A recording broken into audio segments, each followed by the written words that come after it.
अस्सलाम वालेकुम and welcome to game set match. I hope आप लोग खैरियत से होंगे और अच्छे से अपना ख्याल रख रहे होंगे। The last show of the week और जनाब इस वक्त पैरेलली चल रहा है the fourth ODI of Pakistan versus New Zealand and Pakistan has started cruising now. Run जरा तेजी से अब आना शुरू हुए, बात करेंगे उसके हवाले से। मैं हूं सवेरा पाशा और मेरे साथ मौजूद हैं फैसल इलियास। आपको वेलकम करते हैं गेम सेट मैच में। मैच जारी है कराची में और पाकिस्तान के लिए सीरीज़ तो हम जीत चुके हैं, लेकिन ज़रूरी है इन दो मैचेस को भी जीतना ताकि 5-0 करें और आईसीसी रैंकिंग में टॉप पोजीशन पे पहुंचें।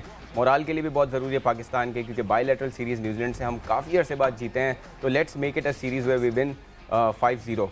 और बहुत सारी टीम में आज चेंजेस हैं, उसके हवाले से बात करेंगे। दीगर स्पोर्ट्स को भी कवर करेंगे, लेकिन शो का आगाज़ करते हैं व्हाट्सअप सेगमेंट से। बिल्कुल जी। सो व्हाट्सएप इन स्पोर्ट्स में सबसे पहले बात करते हैं ऑब्वियसली चौथा वनडे। सो पाकिस्तान न्यूजीलैंड के खिलाफ चौथे वनडे में बैटिंग जारी है। ओपनर शान मसूद और फ़खर जमान पहली विकेट के लिए लंबी पार्टनरशिप में नाकाम रहे और फ़खर जमान एक बार फिर मैट हेनरी का शिकार हुए। टोटल एक डेजवू फीलिंग थी, जिस तरह फिर से फ़खर उसी तरह आउट हुए।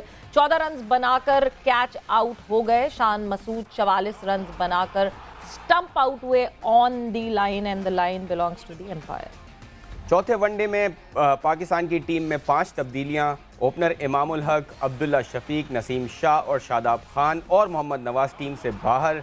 शान मसूद, इफ्तिखार अहमद, मोहम्मद हारिस, उसामा मीर और हारिस रऊफ टीम में शामिल किए गए हैं। कप्तान बाबर आजम, जैसे उन्होंने पहले भी कहा था, वो कहते हैं कि 290 का स्कोर जो है वो मैच विनिंग हो सकता है। कोशिश है तमाम खिलाड़ियों को मौका दिया जाए ताकि बेंच मजबूत हो सके, और यही हमारे एक्सपर्ट लाला ने हमेशा कहा है कि बेंच को स्ट्रेंथ को मजबूत करना चाहिए, जो contrary to what Imamul Haq said. लेकिन let's see what is all about. ठीक है जी, moving on further. Obviously world cup 2023 सबको इंतजार है, कब आएगा स्केड्यूल, क्या हो रहा है, कौन जाएगा कौन नहीं जाएगा। पाकिस्तान का तो मेजर इंटरेस्ट यही है कि क्या पाकिस्तान कर रहा है टूर के नहीं कर रहा। जितनी वो कहते हैं ना अनसर्टनिटी जो है इसके इर्द गिर्द हुई हुई है। सो यस, मगर खबरें अब आहिस्ता आहिस्ता आना शुरू हो गई। दो के अभी तक सोर्सेस से खबरें हैं, मगर yes, ICC cricket world cup 2023 में पाक भारत मुकाबला अहमदाबाद में होने का इम्कान। सो अहमदाबाद स्टेडियम यानी भारतीय मीडिया के मुताबिक वर्ल्ड कप में पाक भारत की मैच की जो मेज़बानी है वो नरेंद्र मोदी क्रिकेट स्टेडियम को दी जा सकती है। नरेंद्र मोदी क्रिकेट स्टेडियम जो है वो सबसे ज़्यादा तमाशाइयों के लिए गुंजाइश रखता है। जो उसकी कैपेसिटी है वो 1 लाख से ज़्यादा है। It is the world's biggest capacity cricket stadium. इसमें 1 लाख से ज़्यादा, जिस तरह मैंने आपको बताया कि तमाशाई आ सकते हैं। क्रिकेट वर्ल्ड कप अक्टूबर-नवंबर में स्केड्यूल्ड है, जिसकी तारीखों और वेन्यू का ऐलान जल्द मुतवक्का है। तमाम मामलात कंट्रोल में रहे तो वर्ल्ड कप का आगाज़ 5 अक्टूबर से होगा। It's going to be a big event, but इससे पहले एशिया कप होना है और उसके आगे पीछे भी बहुत कयास आ रहे हैं। इसलिए देखना है कि क्या एशिया कप होता है नहीं होता। अगली खबर है रुस्तम पाकिस्तान दंगल इतवार को पंजाब स्टेडियम में होगा। सो ये कुश्ती के हवाले से खबर है। रुस्तम पाकिस्तान के लिए जमान अनवर पहलवान और आसिफ पहलवान के दरमियान जोड़ पड़ेगा। इवेंट में दीगर 30 छोटे बड़े जोड़ और भी होंगे, और जोड़ का मतलब है मुकाबले और भी होंगे। तीसरी पोजीशन के लिए तैयब रजा पहलवान और शहजाद पहलवान के दरमियान मुकाबला होगा। रुस्तम पाकिस्तान दंगल के फाते को 10 लाख और दूसरी पोजीशन पे आने वाले पहलवान को 5 लाख रुपए इनाम भी मिलेगा। And moving on further, EPL की बात करें तो इंग्लिश प्रीमियर लीग में अपसेट। ब्राइटन ने मैनचेस्टर यूनाइटेड को 1-0 से हरा दिया। मुकर्ररा वक्त तक बामुकाबला बगैर किसी गोल के बरकरार रहा, बट देन आखिरी मिनट में ब्राइटन ने पेनल्टी पर गोल दागकर टीम को कामयाबी दिला दी। नाकामी के बाद मैनचेस्टर यूनाइटेड की चैंपियंस लीग की उम्मीदों को धचका लग गया। And that is it from WhatsApp in sports. और जाहिर सी बात है आज हमारा ज़्यादा फोकस डिस्कशन का इसी सीरीज़ पे रहेगा, that is Pakistan versus New Zealand, क्योंकि एक अच्छी जो एक चीज़ सामने नज़र आई है, हम हमेशा कहते हैं विनिंग कॉम्बिनेशन खिलाएंगे और विनिंग कॉम्बिनेशन पे जाना चाहिए और नहीं ज़्यादा ट्वीकिंग करें, मगर आज जब टीम में 5 तब्दीलियाँ हुई हैं तो उससे इस बात का ज़रूर अंदाज़ा होता है कि बहुत सारा इन्फ्लुएंस जो सपोर्ट स्टाफ है, जो सपोर्टिंग टीम है, जो कोचिंग स्टाफ है, उनका बहुत ज़्यादा जो है शायद इस डिसीजन में कंट्रीब्यूशन होगा। बिकॉज एक अलग चीज़ दिखी कि इतनी सारी तब्दीलियाँ एक साथ हमें टीम पाकिस्तान में दिखी, and which is a very very good decision. मुझे ऐसा लगता है फैसल, हम बार बार जिस तरह बात करते हैं कि बेंच बेंच बेंच, क्यों हम बेंच को चांस नहीं देते। This is the ideal situation जिस वक्त हम बेंच को चांस दे सकते हैं, बिकॉज यही तो 2 ODIs हैं। इसके बाद हमें पता ही नहीं है कि क्या हम अफगानिस्तान के अगेंस्ट खेलेंगे कि नहीं खेलेंगे, एशिया कप का क्या फ्यूचर है। सो यही करें जो ट्राई करें। और दूसरा ये कि हम एक्सपर्ट्स ही हैं जो कहते रहते हैं कि आप उसामा मीर को चांस दें। आज वो मौका दिया उन्होंने। अगर आप शान मसूद को खिला रहे हैं तो उनको ओपनर खिलाएं, वो भी आज टीम ने किया। सो आई थिंक इन 5 प्लेयर्स को जो उन्होंने चेंज किया है, तो हमारी टीम और हमारे मैनेजमेंट, हमारे कप्तान को काफ़ी क्रेडिट जाता है कि वो ऑल द बॉक्सेस को टिक करने वाली बात कर रहे हैं। कि अगर लोग कह रहे हैं कि शान मसूद को ऊपर चांस दे तो वो दे रहे हैं, क्योंकि वो नंबर 4 पे फेल हुए हैं, which is a very good sign कि उनको ओपनर भेजा गया। ऑल्दो वो आउट हो गए, इट्स अनफॉर्चुनेट। वो भी हम देखेंगे कि शायद उनका डिसीजन भी थोड़ा कंट्रोवर्शियल था। It was a very very close call. मतलब हम कहते हैं कि ऑन द लाइन हमेशा जो है वो बेनिफिट दिया जाता है बैटर को, मगर the line belongs to the umpire जो डिसीजन लेना चाहे वो डिसमिसल हम आपको यहाँ स्क्रीन पे दिखा भी देते हैं। सो ये कि हम सब मिलके डिसाइड कर सकें कि क्या, मगर जो डिसीजन फाइनल वो फाइनल अंपायर के पास है, veto. And it was totally on the line. और खास तौर पे अंपायर ने ये कहा कि there is nothing behind the line, so maybe that is what made him out. क्योंकि वो ऑनेस्टली बहुत कैजुअली खड़े हुए थे, और एकदम से जब वो स्टंप के लिए उन्होंने थोड़ी सा पाँव पीछे किया, तो yes he was on the. और आप देखें कितनी बार ऐसा होता है कि जब एक प्लेयर थोड़ा स्ट्रगल कर रहा होता है, हालांकि वो अच्छे रन्स कर चुके थे और अभी टाइम था कि शायद वो इसको कैपिटलाइज करते और इनिंग्स बड़ी करते, तो जब बैट्समैन फॉर्म में नहीं होता तो उसका लक भी थोड़ा साथ नहीं देता। But it was a okay kind of N inning. और जो हमारा ये था कि ओपनिंग में अच्छा करेंगे, तो शान मसूद ने अच्छा किया। और आई थिंक अगर न्यूजीलैंड की साइड टॉप साइड नहीं है तो आज 5 चेंजेस के बाद अगर आज हम जीते हैं इंशाल्लाह, तो हम ये भी कह सकते हैं कि हमने भी अपनी बेंच को यूज करके भी मैच जीता है, which is also very important. ये ट्रस्ट दिखाना बहुत जरूरी है फैसल। मतलब आप ये सोचें कि टीम पाकिस्तान अपनी बेंच को खिला रही है, और अब इस बेंच से कहे कि तुम लोगों ने जो है वो हमें नंबर 1 बनाना है, कितना बड़ा मोरल बूस्टर होगा। बट खैर ऑब्वियसली हम आज के इस मैच के हवाले से बात करेंगे, और पाकिस्तान का जो सफ़र रहेगा वर्ल्ड कप तक उसके वाले से भी बात करेंगे, क्योंकि हमारे साथ जो है वो senior sports journalist Leena Aziz मौजूद हैं। सो लीना जी, अस्सलाम वालेकुम and welcome to game set match. वालेकुम सलाम Savera, hope you are well and thank you for having me. So आप बताएं, आप खैरियत से हैं? बिल्कुल, हाँ जी बिल्कुल, एंजॉय हो रहा करके दुबई से इधर से आई एम बैक एंड या thank you, I am well, thank you. So enjoying the matches, मतलब आज तो इतनी सारी तब्दीलियां लीना जी, हम अगर रिसेंट पास में देखें तो एक साथ इतनी बेंच इस्तेमाल करना, इतनी बेंच यूज कर लेना, कुछ अलग सा लगा एकदम से। देखिए, एक दफा जब हमने 3-0 सीरीज जीत ली तो यकीनन आज बेंच स्ट्रेंथ को, जैसे आप कह रही हो, वो ट्राई करना ही चाहिए था। अगर ना करते ना तो फिर वो इल्जाम आते हैं कि कैप्टन ब्रेव नहीं है। मैं खुद भी शायद यही इल्जाम देती कि आप तो 3-0 जीत गए, आप क्या वो वाइट वॉश के लिए जा रहे हैं। और वाइट वॉश से सवेरा ज्यादा जरूरी है कि हम अपनी बेंच स्ट्रेंथ को ट्राई करें, चेंजेस करके देखें। लेकिन आज भी मुझे मतलब अजीब सी बात यह है कि अगर आपने शान मसूद को ओपन कराना ही नहीं है, इमाम अच्छा खेल रहा है, इस तरह का कुछ सिनारियो बन रहा है कि अनफॉर्चुनेटली आप शान को एज एन ओपनर यूज कर ही नहीं सकते, तो फिर उसको ओपनर खिलाने की तो जरूरत नहीं थी। लेकिन 1-2 अच्छी चीजें भी हुई, जो कि रिजवान डिमांड कर रहे थे, ऊपर खेलना चाहते हैं नंबर 4 पे, उनको आज लाए। और 1-2 उसामा मीर को दोबारा चांस दिया, उधर टिकनर और नीशम को वापस लाए New Zealand. So interesting scenario develop हो रहा है। लेकिन फिर भी मुझे ख्याल है कि आज शाहीन को भी रेस्ट देना चाहिए था, उसकी जगह आप जमान को खिला सकते थे, क्योंकि शाहीन ने आगे बहुत खेलना है और उसको अभी इंजरी हुई है। और लीना जी, एक चीज, सॉरी मैं आपकी बात काट रही हूँ, क्योंकि शान की आपने बात की, मैं उस पर जरूर वो क्या ऐसा, अब मतलब ये इंडिकेशन ये आ रही है कि शान को हम एज अ बैकअप ओपनर रखेंगे अपने साथ, बिकॉज हमने चौथे पे देख लिया Shan is not delivering that way on number 4, और number 4 is a very very important place. So अब ऐसा लगता है कि शान जो है वो एज बैकअप ओपनर रहेंगे। Obviously it would be a long journey, world cup है, इंसान है सारे क्रिकेटर्स, गॉड फॉरबिड कोई इंजरी हो जाए तो शान रेडी हो। लेकिन शान को एक मैच पे अच्छा ना परफॉर्म करने पे आप ये कह सकते हैं कि वो नंबर 4 का बैट्समैन ही नहीं है। वो रेगुलरली पहले भी कर रहे थे। हाँ। जी लीना जी, हाँ नहीं, आप बिल्कुल सही कह रही हैं कि विकेट कीपर भी आपको एक्स्ट्रा लेके जाना चाहिए, ओपनर भी लेके जाना चाहिए। बिल्कुल ये बात से मैं इत्तेफाक करती हूँ। लेकिन मुझे लगता है कि मतलब इस वक्त जो पाकिस्तान के पास ओपनिंग पेयर है वनडे में, उससे अच्छा पेयर अवेलेबल नहीं है। रिजवान भी जरूरत पड़े तो ओपन कर सकते हैं। तो अगर आपने किसी को ट्राई करना है तो आप मतलब अब तो ये हो चुका है, अब होगा नहीं वो। अगर आप लेफ्ट हैंडर कोई ट्राई करना चाहते थे तो आप साइम को भी पिक कर सकते थे, जेन्युइन ओपनर है, एग्रेसिव भी है।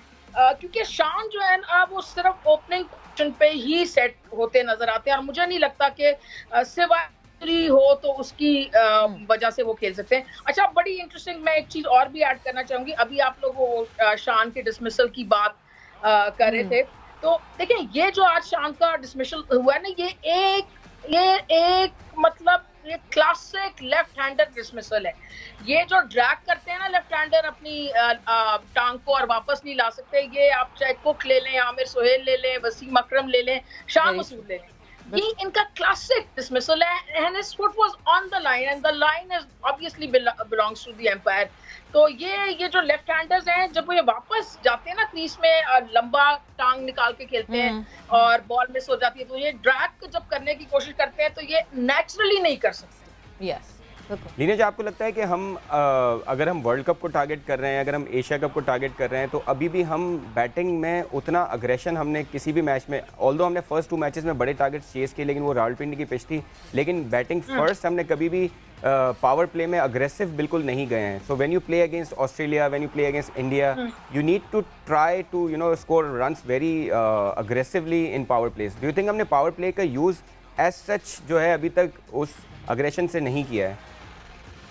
देखिए, जो T20 का पावर प्ले होता है वनडे का स्लाइटली डिफरेंट होता है। अगर आप पहले 10 ओवर में 60-65 कर रहे हैं in 1 day, so you're not doing badly, and both these players are doing that. And then Fakhar especially has the ability to accelerate, and we've seen के अभी हाल ही में इमाम ने भी अपनी फुटवर्क में, अपनी स्ट्रोक मेकिंग में बड़ा एग्रेशन लाए हैं।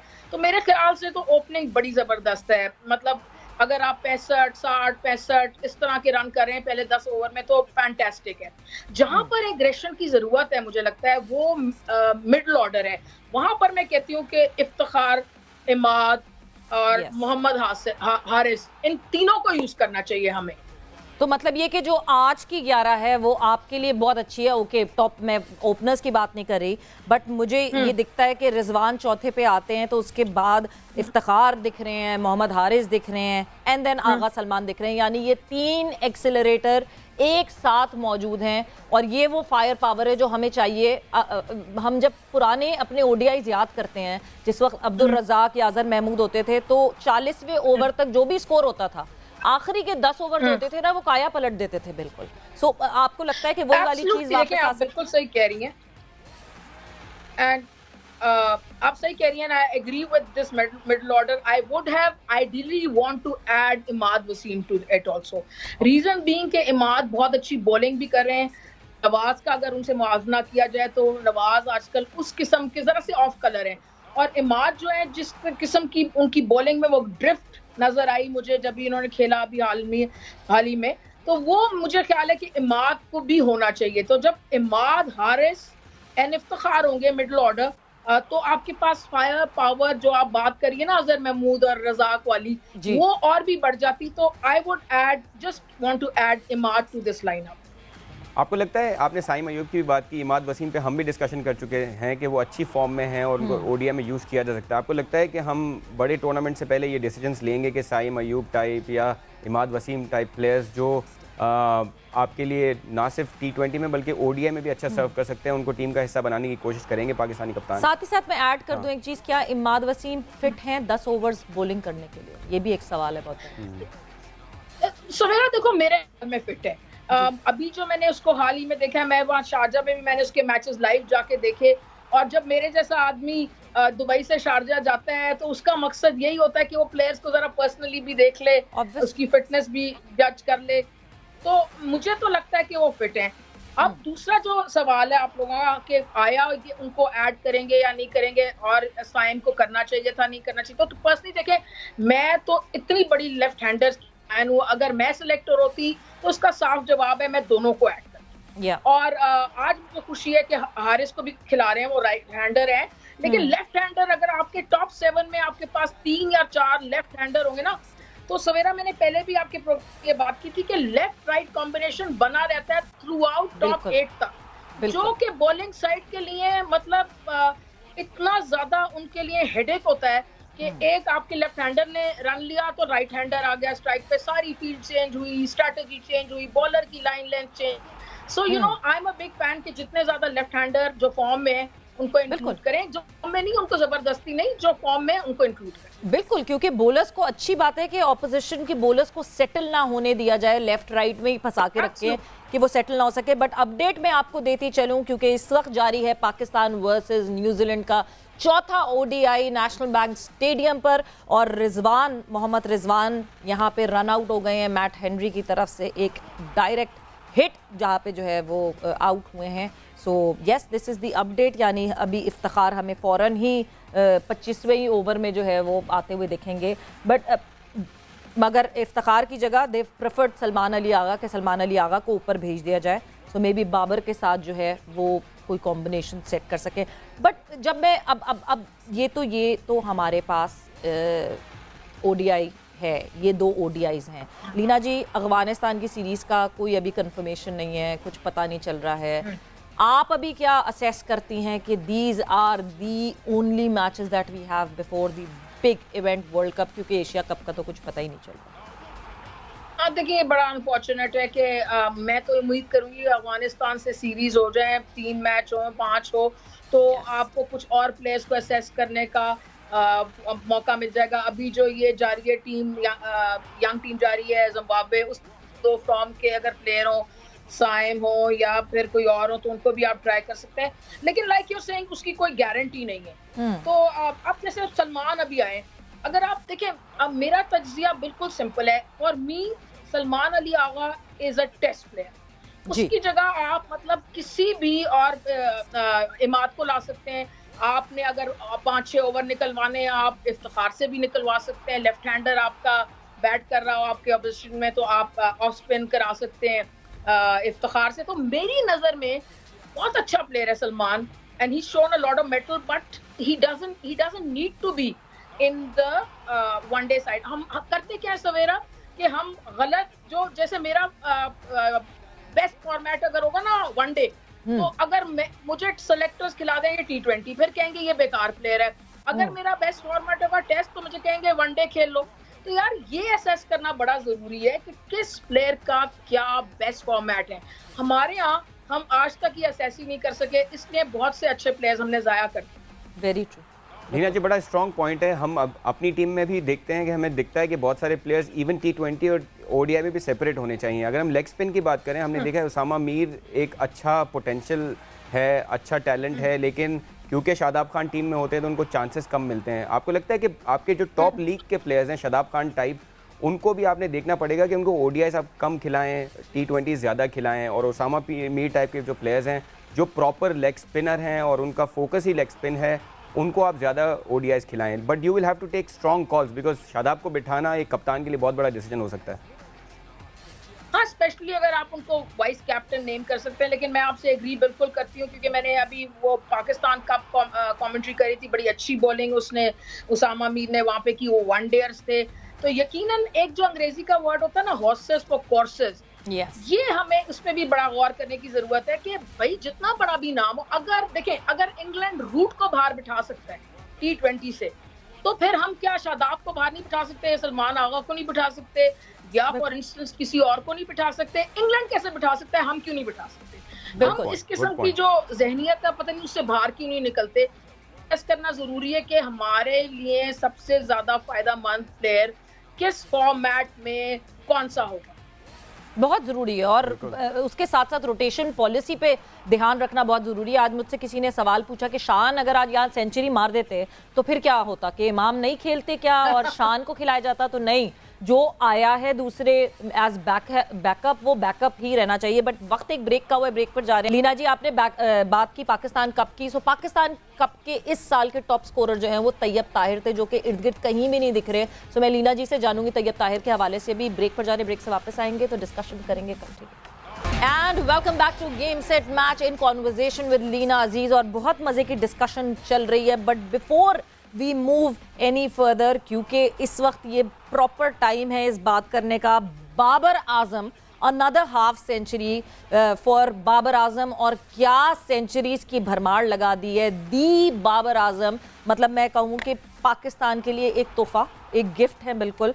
और ये कोई छोटी बात नहीं है कि 5000 रन जोड़ देना, 17 जिसमें जो है वो सेंचुरीज हों at an average of 60 is no joke at all. So Babar Azam is a blessing for team Pakistan, and Babar Azam should definitely realize कि ये जो golden time frame है उस पर पूरा lucratively जो है वो उनको उस lucrative time frame को totally अच्छे से जो है उसको avail करें। और जहाँ मैं ये list देखती हूँ तो look at the legends that he is among now। और फास्टेस्ट यानी 97 इनिंग्स में हाशिम आमला हैं जिन्होंने 101 इनिंग ली थी 5000 रन्स करने के लिए। सर विवियन रिचर्ड्स हैं जिन्होंने 114 इनिंग्स ली थी। विराट कोहली ने भी 114 इनिंग्स ली थी 5000 रन्स करने के लिए। एंड डेविड वार्नर ने 115 इनिंग्स ली थी 5000 रन्स करने के लिए।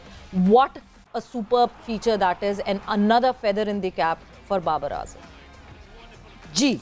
तो 50 हो चुकी है बाबर आजम की। कितनी 50 मारेंगे ये फैसल? मैं यही सोच रहा था कितनी 50 मारेंगे, और इस 5000 में 50 और ऐड कर लें, अल्लाह करे वो 100 ऐड हो जाएं तो 51 बिल्कुल होने तो बिल्कुल चाहिए। सो लीना जी की तरफ वापस जो है वो हम आते हैं। Leena ji, what an amazing feature this is. मतलब मैं कभी कभार सोचती हूँ कि वाकई बाबर आजम कहीं ना कहीं मुझे अनलकी लगते हैं, बिकॉज जिस तरह हमारा इतना स्क्विश्ड FTP है, अगर इनको ज्यादा मैचेस खेलने को मिलते तो ये और कितना ज्यादा जो है जोड़ सकते हैं अपनी करियर में।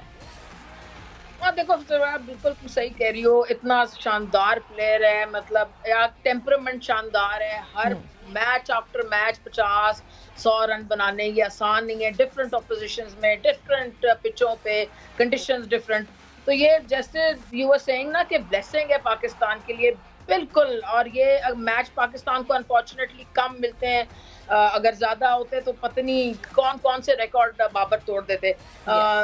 बट एक और अनफॉर्चुनेट बात है और बड़ी मजेदार बात ये है, और बाबर आजम के जो हम खुद भी बहुत बड़े फैन हैं, लेकिन जो एक और ही किस्म के एक और लेवल पे फैन होते हैं ना, तो वो जब आप जैसे ही बाबर आजम की कप्तानी की कोई अगर उस पर नुक्ता चीनी करें या कोई पॉइंट आउट करें चीज, तो वो मिक्स कर देते हैं Babar Azam the batter and Babar Azam the captain. तो जो बाबर आजम द बैटर है ना, वो तो इस वक्त दुनिया में सुपीरियर तरीन है। लेकिन जब बाबर आजम द कैप्टन की बात होती है तो कई दफा बहुत सी चीजें आगे आती हैं। कई लोग नहीं चाहते कि वो कप्तान हो। वो उसकी वजह भी ये है कि वो चाहते हैं कि ये खुल के पाकिस्तान के लिए बैटिंग करें और कप्तानी का जो बोझ है किसी और पे हो या तीनों फॉर्मेट के ना हो। तो ये यकीनन he is a fantastic batsman, but we can some other time discuss the captaincy, जो कि इस सीरीज में तो काफी अच्छी नजर आई। पिछले मैच में जिस तरह सलमान को यूज किया, that was a massive improvement. So things are improving slowly. Neera ji, would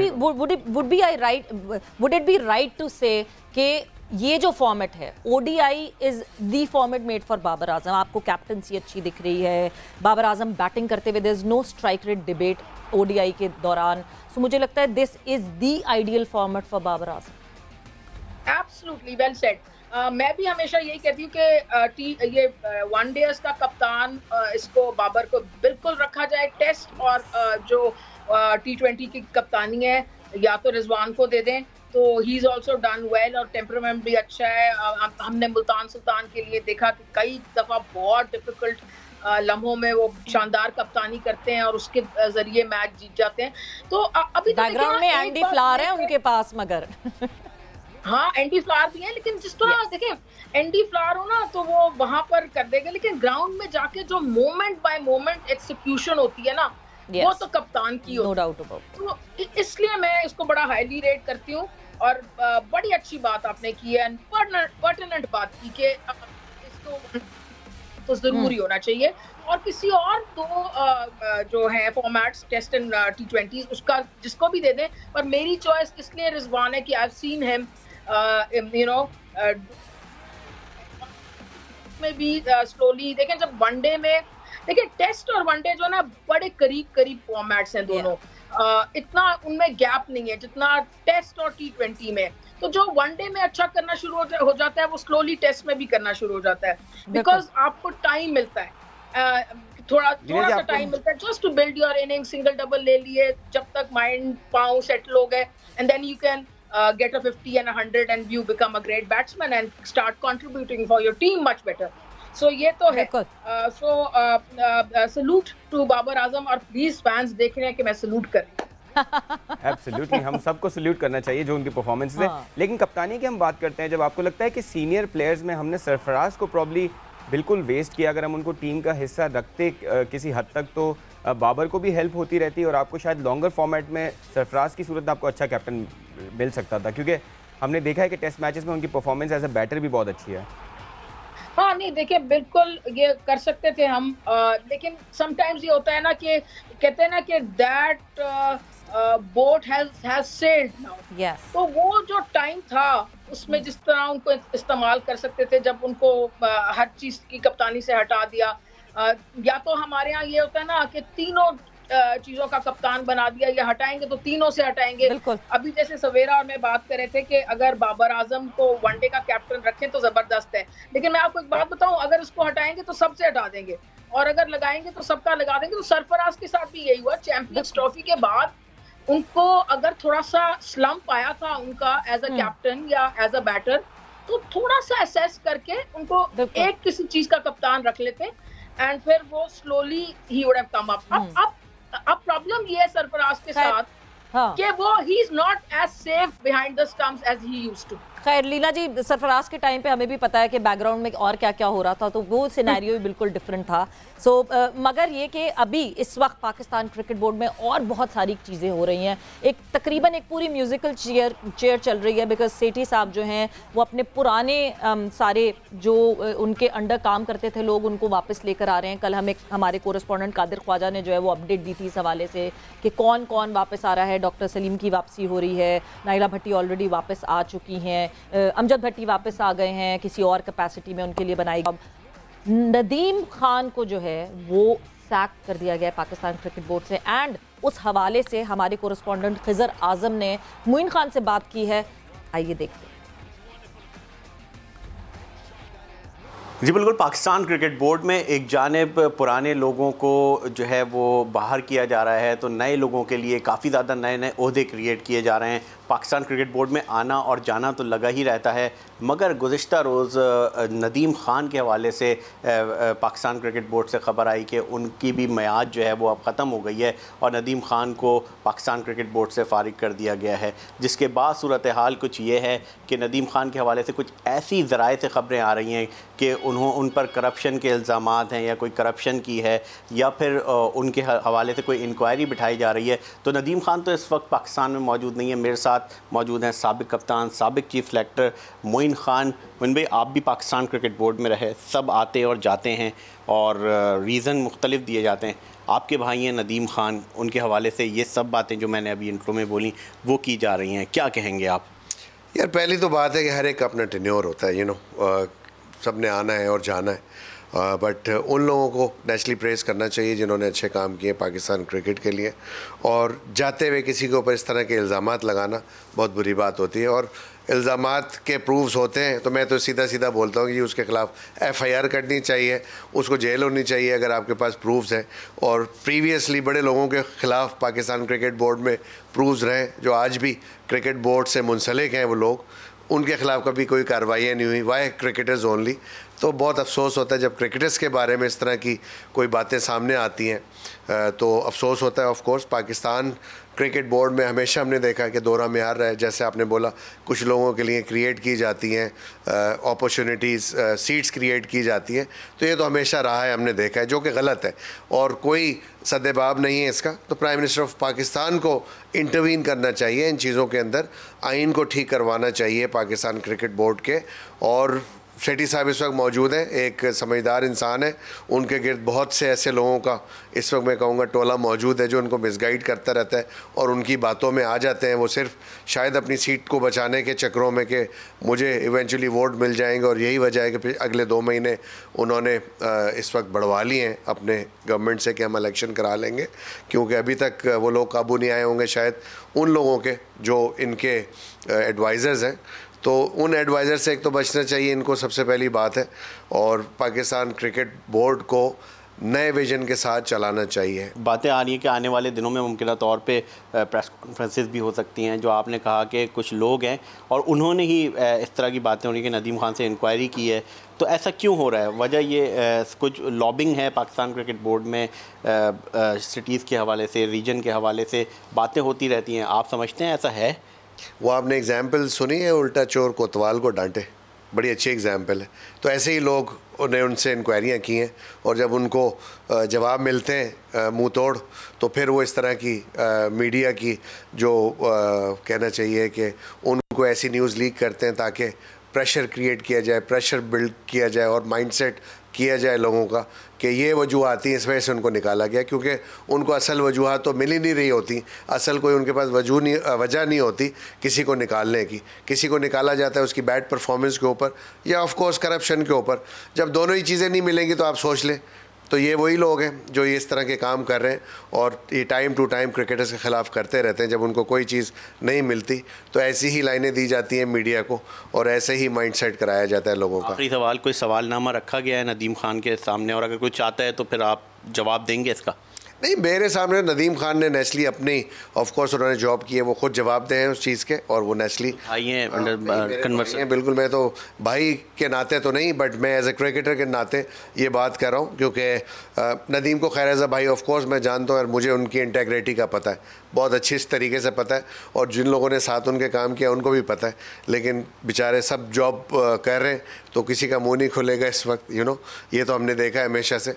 बहुत से लोग जो आपके साथ आपकी टीम का हिस्सा बन के चल रहे होते हैं आपके साथ, जब आप पे टफ़ टाइम्स आते हैं तो आप कभी भी नहीं बोलते। तो ऐसे बहुत कम लोग हैं जिनके अंदर कैरेक्टर है या लोग बात करते हैं मुंह पे, बट मोस्टली वो लोग हैं जिनके पास और कहीं जॉब की कोई गुंजाइश नहीं होती, तो उन्होंने तो यही जॉब करनी है, वो कभी भी नहीं बोलेंगे। सो पीएम से तो मैं तो गुजारिश करूँगा, ये तमाम चीज़ें जिस वक्त भी क्रिकेट बोर्ड में इस तरह की चीज़ें होती हैं और जब आप किसी को नॉमिनेट करते हैं तो किसी ऐसे इंसान को नॉमिनेट करें जो इसमें इंसाफ करे, ना कि वो अपने लाइक माइंडेड लोगों को लेके आए और जो तमाम सिस्टम है उसको रुइन कर डाले। बहुत बहुत शुक्रिया। साबिक कप्तान, साबिक चीफ सेलेक्टर मोइन खान हमारे साथ मौजूद थे। उनका कहना था कि पसंद नापसंद के बजाय इंसाफ की बुनियाद पर फैसले होने चाहिए। लीना जी, आपने ये गुफ्तगू सुनी होगी, क्योंकि जो है मोइन खान ने बड़ी बहुत ओपनली और खुल के ये बात की है कि अक्सर जो है वो चेयरमैन के जो इर्द गिर्द लोग होते हैं वो ज़्यादा क्योस क्रिएट करते हैं। And you have been following Pakistan cricket since pretty long, Pakistan cricket board का भी आपको माहौल अच्छे से पता है। कौन है ये इस वक्त करंटली, कौन लोग हैं जो इर्द गिर्द हैं जो सेठी साहब को शायद कान भर रहे हैं कि सेठी साहब के? यार देखो सर, ये तो मैं एग्जैक्ट नहीं कह सकती कि मैं खुद नहीं हुआ, लेकिन देखें पाकिस्तान का तरीका ही रहता है कि एक जो नई गवर्नमेंट आती है उसके साथ नया चेयरमैन आ जाता है। एक तो मैं ये कहूंगी कि ये तरीका कार तर्क करते हैं। अब गवर्नमेंट के साथ चेयरमैन पीसीबी का क्या ताल्लुक है? अगर एक आदमी आ रहा है, वो काम कर रहा है, चाहे वो रमीज हो या चाहे सेठी साहब हो, जो भी हो, उसका टेन्योर अलाउ करना चाहिए 4 साल का या 5 साल का। और पाकिस्तान जो प्राइम मिनिस्टर है ना, उसकी बिल्कुल ये सवाबदीद नहीं होनी चाहिए कि वो किसको भी लगा दे, चाहे कोई भी प्राइम मिनिस्टर हो। बाय द वे, मैं किसी एक प्राइम मिनिस्टर के लिए नहीं कह रही, मैं कह रही जो भी प्राइम मिनिस्टर पाकिस्तान हो, उसका ये क्रिकेट से ताल्लुक नहीं होना चाहिए। क्रिकेट का एक अपना कॉन्स्टिट्यूशन होना चाहिए, अपना इलेक्शन हो। अगर एक आदमी 4 साल के लिए इलेक्शन जीत के आता है, प्रॉपर कॉन्स्टिट्यूशन के तहत इलेक्शन हो, तो फिर जो मर्जी गवर्नमेंट हो उसी आदमी को कंटिन्यू करना चाहिए। यानी ये पेट्रन इन चीफ वाली शिक हटा देनी चाहिए ना, फिर पेट्रन इन चीफ जब तक, हाँ बिल्कुल बिल्कुल, ये आईसीसी को करना चाहिए, ये आईसीसी को कहना चाहिए कि भाई ये कोई तरीकाकार नहीं है।